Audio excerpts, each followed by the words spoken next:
ഉൽപ്പത്തി പുസ്തകം 25-ാം അധ്യായം. അബ്രഹാം വേറൊരു ഭാര്യയെ പരിഗ്രഹിച്ചു. അവൾക്ക് കെതൂറ എന്നു പേർ. അവൾ സിമ്രാൻ, യൊക്ശാൻ, മേദാൻ, മിദ്യാൻ, ഇഷ്ബാക്ക്, ശൂവഹ് എന്നിവരെ പ്രസവിച്ചു.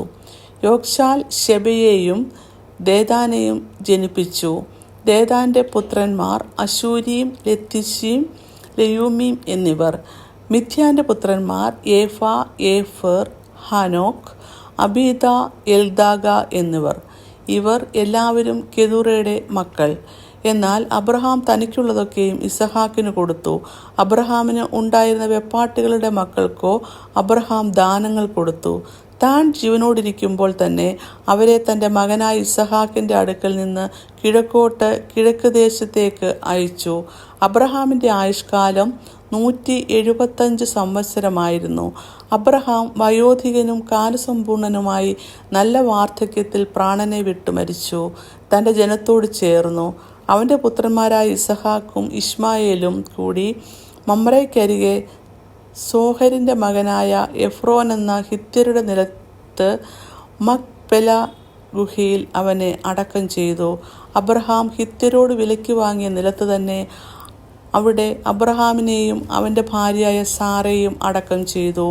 അബ്രഹാം മരിച്ച ശേഷം ദൈവം അവൻ്റെ മകനായ ഇസഹാക്കിനെ അനുഗ്രഹിച്ചു. ഇസഹാക്ക് ബെത്ലഹയിരോക്കരികെ പാർത്തു. സാറയുടെ മിസ്രൈമ്യദാസി ഹാഗാർ അബ്രഹാമിന് പ്രസവിച്ച മകനായ ഇശ്മേലിൻ്റെ വംശപാരമ്പര്യം. അവരുടെ വംശാവലി പ്രകാരം പേരായി ഇശ്മായേലിൻ്റെ പുത്രന്മാരുടെ പേരുകൾ ആവിത്.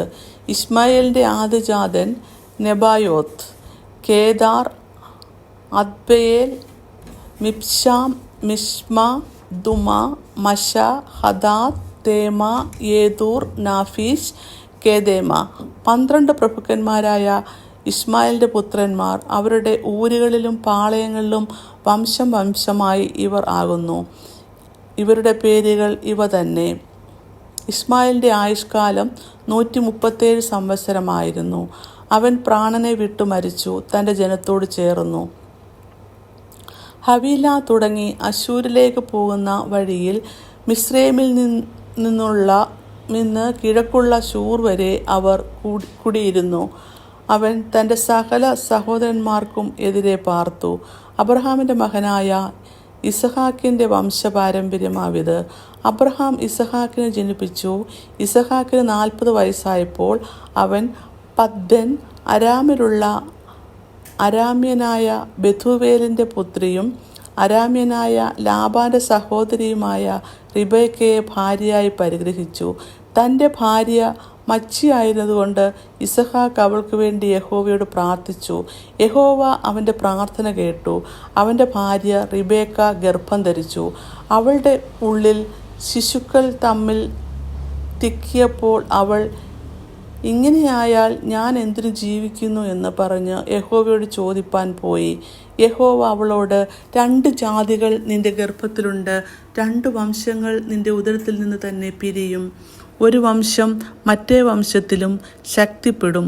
മൂത്തവൻ ഇളയവനെ സേവിക്കും എന്ന് അരുളി ചെയ്തു.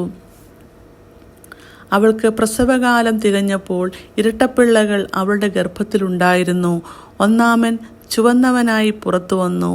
മേൽ മുഴുവനും രോമം കൊണ്ട് ഉള്ള വസ്ത്രം പോലെ ഇരുന്നു. അവന് ഏശാവ് എന്ന് പേരിട്ടു. പിന്നെ അവൻ്റെ സഹോദരൻ പുറത്തു വന്നു.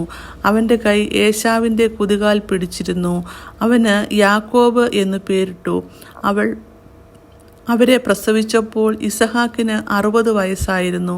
കുട്ടികൾ വളർന്നു. ഏശാവ് വേട്ടയിൽ സമർത്ഥനും വനസഞ്ചാരിയും യാക്കോബ് സാധുശീലനും കൂടാരവാസിയും ആയിരുന്നു. ഏശാവിൻ്റെ വേട്ടയിറച്ചിയിൽ രുചി പിടിച്ചിരുന്നതുകൊണ്ട് ഇസഹാക്ക് അവനെ സ്നേഹിച്ചു. റിബേക്കയോ യാക്കോബിനെ സ്നേഹിച്ചു. ഒരിക്കൽ യാക്കോബ് ഒരു പായസം വെച്ചു. ഏശാവ് വെളിമ്പ്രദേശത്ത് നിന്ന് വന്ന് അവൻ നന്നായി ക്ഷീണിച്ചിരുന്നു.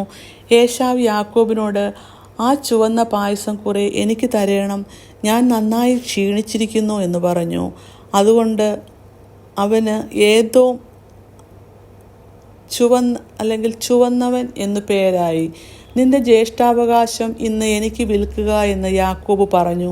അതിന് ഏശാവ്, ഞാൻ മരിക്കേണ്ടി വരുമല്ലോ, ഈ ജ്യേഷ്ഠാവകാശം എനിക്ക് എന്തിന് എന്ന് പറഞ്ഞു. ഇന്ന് എന്നോട് സത്യം ചെയ്തു എന്ന് യാക്കോബ് പറഞ്ഞു. അവനോട് സത്യം ചെയ്തു. തൻ്റെ ജ്യേഷ്ഠാവകാശം യാക്കോബിന് വിറ്റു. യാക്കോബ് ഏശാവിന് അപ്പവും പയറുകൊണ്ടുള്ള പായസം കൊടുത്തു. അവൻ ഭക്ഷിച്ചു പാനം ചെയ്ത് എഴുന്നേറ്റ് പോയി. ഇങ്ങനെ ഏശാവ് ജ്യേഷ്ഠാവകാശത്തെ അലക്ഷ്യമാക്കി കളഞ്ഞു. ഇങ്ങനെ 25-ാം അധ്യായം അവസാനിക്കുന്നു.